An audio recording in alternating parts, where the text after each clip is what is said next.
Hello, welcome to Nakti by Kali J.N.S. And today we continue with the Black American series. And we are on part 9. And part 9 deals with the housing policy aspect of our history that the Black American had to deal with. And in part 9 we cover the Great Migration and Restrictive Covenants. So the Great Migration occurred in 1916 through 1970. And Jim Crow laws and acts of domestic terrorism by the KKK on Black Americans reinforced white supremacy throughout the South, even after the Civil War and the Emancipation Proclamation. So about 50 years later, we know that World War I began, causing a shortage of workers in northern cities, which we know was the industrialization period. So in pursuit of better work and to escape the oppression in the segregated South, which was Jim Crow throughout the whole arena, Black Americans began relocating in large numbers to industrial northern cities such as New York, Chicago, Pittsburgh, Philadelphia. All of those cities that they thought would help give them access to better jobs and even better treatment. So this mass relocation of more than 6 million people from the rural South to the urban North is known as the Great Migration. So my family moved from the South to the North. All of my friends' family, most Black Americans that are in the North, their family is right from the South. All of us are from the South. And that's why many of us grow up and we feel like a pull to go back to Georgia and Alabama and North Carolina and all these, and Texas, because our ancestors are still in this ground. Like my ancestors are literally from Georgia, Alabama, and North Carolina. They've been here for 600 years.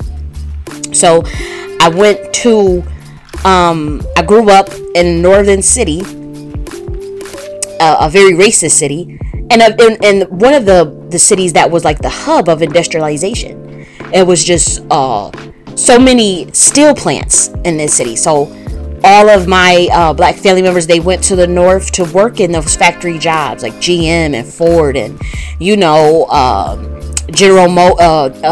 General Mills. So this is a big thing that on an anecdotal level most of us can relate to. So we know that the Great Migration affected most of our parents, and when Black Americans would act up as kids, we would even get threatened to get sent down south back to the relatives who stayed, like the grandmas or like the great aunt and stuff. We would get threatened that we would go to the South for the summer if we don't behave, or the South was looked to as like a place of fun. So sometimes, like in the summer, the kids would get sent down back to the South just to have fun with other family members and cousins, distant cousins, and have a good time. So this is what we always have done. When we look at the effects of the Great Migration now, we can see that many of us we're moving back down south. We don't feel the love in these northern cities either, and plus it's too cold and there's not enough sunlight for our melanin. So a lot of us are actually developing depression, anxiety due to the lack of vitamin D synthesis from that sun in the north. The concrete cities, like a lot of those cities are so, like it's in New York City. Like I stayed in New York City. I mean, it was horrendous to me because I don't value city living. I actually am more rural. And I grew up in a city my whole life. But when I was able to get to rural lands and see like more of country living, I enjoyed it. Like I just couldn't, I wouldn't trade it for nothing. And so a lot of the Black Americans, they want more bang for their buck. So they're getting out of New York City. They're getting out of Philly and all this craziness and going to more rural parts. Not even like hot spots like Atlanta and Houston. They just want nice land and where they can get access to that hot sun. So that's the Great Migration right there. Remember those dates, 1916 through 1970. Now let's cover restrictive covenants, which is not as popular as the Great Migration and redlining and stuff like that. But restrictive covenants started in 1920 through 1968. So as a large number of Black Americans settled in northern urban cities, many were met with harsh racism, and of course resentment. The white city dwellers relocated to suburban neighborhoods outside of the inner city to avoid black neighbors. This phenomenon is often referred to as white flight, and it laid the groundwork for the racially divided housing conditions that arose in most U.S. metropolitan areas in the first half of the 20th century. So after white communities were established, in the suburbs, many enforced restrictive covenants to exclude black residents from their neighborhoods. And these contracts, often written into a property's deed, prohibited the lease or sale of a property to a particular group of people, primarily black Americans. An owner violating the terms of these agreements might risk forfeiting ownership of that property. So the practice of utilizing racially restrictive covenants became so widespread by the 1940s. Listen to this number. 80% of property in Chicago and Los Angeles carried restrictive covenants bearing black families. Although the Fair Housing Act of 1968 ruled racially restrictive covenants illegal, housing segregation still continued through many unregulated tactics and avenues. The most common of these was referred to as racial steering, which is a practice by real estate agents where they intentionally guide buyers to neighborhoods based on their race by only showing available properties in specific residential zones. And frequently, the motivation of practicing racial steering stemmed from the commonly held belief that the existence of black Americans will reduce property values in the white neighborhoods. So therefore, these real estate agents, they got together secretly and believed they were protecting white communities from depreciation and their own jobs and commissions, because they had jobs and stuff on the line too. So as a result of these practices, the vast majority of black American families were forced to concentrate in urban neighborhoods. So that's pretty deep. We heard about, the white flight and all that, so that wasn't new. But a lot of that restrictive covenant stuff, we know about the Fair Housing Act, but racial steering is more sinister, just like the restrictive covenants. So this is a very serious thing that is still pretty much going on today. And that's why it's so important for the black American to come together amongst their own people, getting rid of the lowest among us, and start our own communities with each other, where there's no riffraff, there's no bullshit, and we should be willing to live amongst each other in peace, and that's what we're seeking now. And as you know, in New York City, like if you know, in New York City, you could be living, and this has happened to me, and this has happened to any black person that was born and raised. I was not born and raised in New York City. I was born and raised in New York, but just not the city. But I lived there, and anybody who was born and raised there will tell you this, because this is something I observed from myself, and this is something they told me. In Harlem, in Brooklyn and all that, we are all mixed together, regardless of our income, if you're black. And that is a fact. We know that a lot of those brownstones, they were at one point owned by a black American's grandparents, or they were lucky enough to get a deal from the Jew who sold it to them, straight up.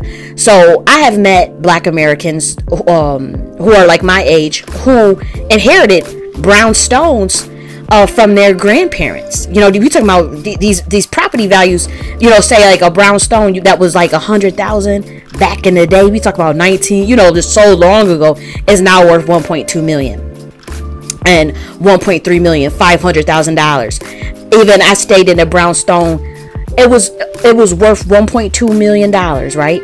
But do you know that it was right across the street from the motherfucking projects? Straight up. Riff-raff galore. And that's how it is throughout all of Harlem. Like, you could be living in the brownstone and living good, and you make $100,000 or $200,000 a year, and you will live right next to people that's on Section 8. you will live right next to niggas, and they will be causing riffraff in your neighborhood, going through your trash, crackheads going through your trash, digging all in the garbage cans, and you would have to get bars all on your windows. Everybody got bars on the windows if it's down, you know, if the window is on the first floor and shit, and even on the second floor. So that's always been something where we've all been clustered together, like we've all been forced to live amongst each other. Now, again, I'm not saying right or wrong.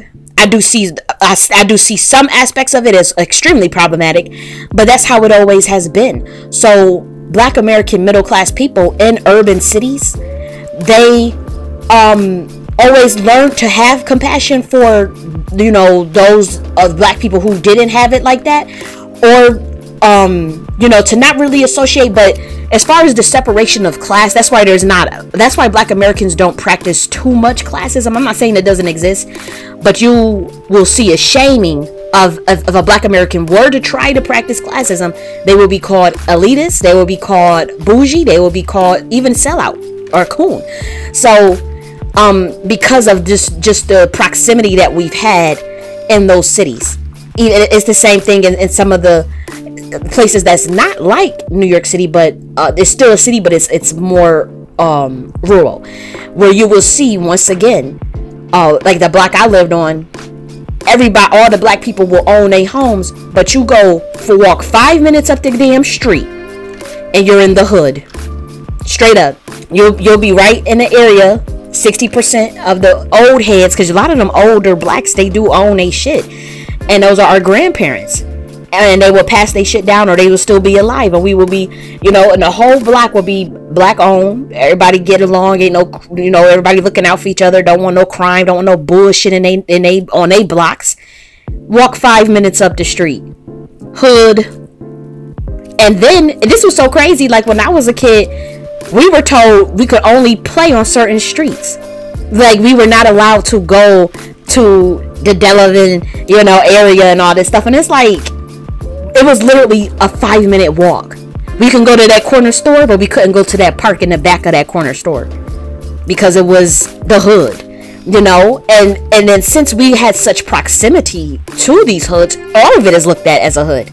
All of it, like the whole east side, the whole west side, whatever city you in. Oh, it's all the hood. When we know as Black people living within those areas that there are clearly demarcations of communities or blocks that would be safe to live in, straight up. So I lived in areas like that. But when I went to Harlem, that was mind opening. I couldn't believe that I would be around Blacks that would be making $250, you know.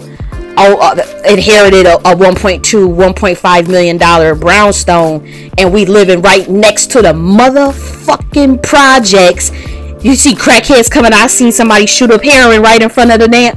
I'm like, oh no, you can never live like that. I'm like, I would sell that shit and get the fuck on to you know, Atlanta or something, you know, with some Black folk. But I wouldn't be dealing with that. I wouldn't be dealing with living across the street from no projects.